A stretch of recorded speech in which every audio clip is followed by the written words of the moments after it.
नायकांच्या एका म्हणण्यामध्ये तथ्य आहे की त्या बॅगा नक्की होत्या, पण एकनाथ शिंदेसाहेब सलग 8-8 दिवस घरी न जाता ज्या कार्यकर्त्यांनी पक्ष मोठा केला आहे त्यांच्या प्रचारासाठी महाराष्ट्रामध्ये फिरत आहे की वैभव नाईक साहेबांना सवयच नसतात. तर वैभव नाईक त्यांचे नेते 2 तासासाठी पर्यटनासाठी सभा म्हणून येतात आणि निघून जातात. त्याच्यामुळे त्यांच्याकडे कपड्याची बॅग असणं हे अभिप्रेतच नाही.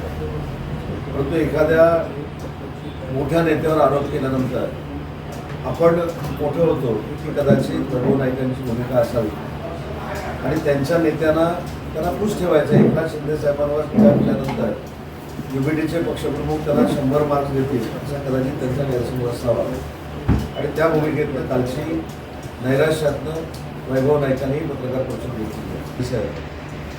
ते 53 सभा करणारे एकमेव नेते आहेत.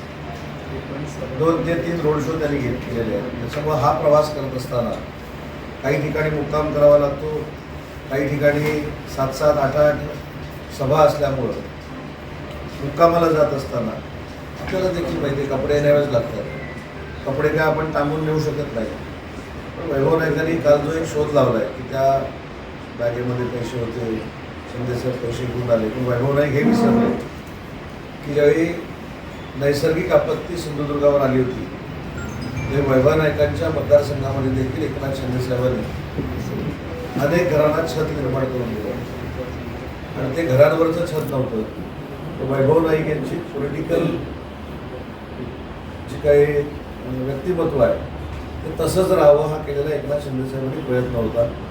वैभव नाईकांवर कुठेही नैसर्गिक आपत्तीमध्ये फिरले नाही किंवा लोकांना मदत केली नाही अशा पद्धतीचा आक्षेप येऊ नये पण एकनाथ शिंदेसाहेबांनी जीव तोडून वैभव नाईकांसाठी देखील त्यावेळी मदत केलेली होती. पण काही लोक हे विसरतात. हे कोकणाचं दुर्दैव आहे आणि ज्या नेत्यानं स्वतःचं व्यक्तिमत्व टिकवण्यासाठी वैभव नाईकांना मदत केली त्या नेत्यावर आज अशा पद्धतीचं कोणतरी बोलतंय म्हणून हीन दर्जाचे आरोप करणं याच्यामध्ये प्रचंड राजकीय अपरिपक्वता वैभव नाईकांची समोर आलेली आहे.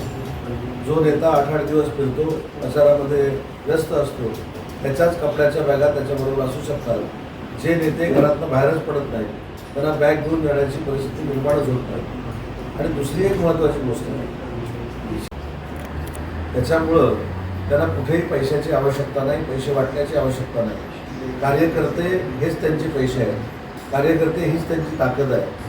कार्यकर्ते जे त्यांच्यावर प्रेम करतात ते आज निवडणुकीला भारावून त्यांच्यासाठी काम करत आहेत आणि मालवण नगरपालिकेमध्ये वैभव नाईकांचं पॅनल हे 3 नंबरला जाणार आहे. म्हणून ह्या सगळ्या नैराश्यातनं केलेला आरोप आहे याचा मी जाहीरपणानं निषेध करतो आणि वैभवजींना एक विनंती करतो की राजकारण होतच असतं. काल मी माझ्या भाषणात देखील रत्नागिरीमध्ये सांगितलं, पण विरोधात असताना देखील जी लोकं आपल्याला मदत करतात त्याची कुठेतरी जाण आपल्या हृदयाच्या कुठेतरी छोट्याशा कोपऱ्यामध्ये असली पाहिजे. एक मित्र म्हणून त्यांना माझी विनंती आहे.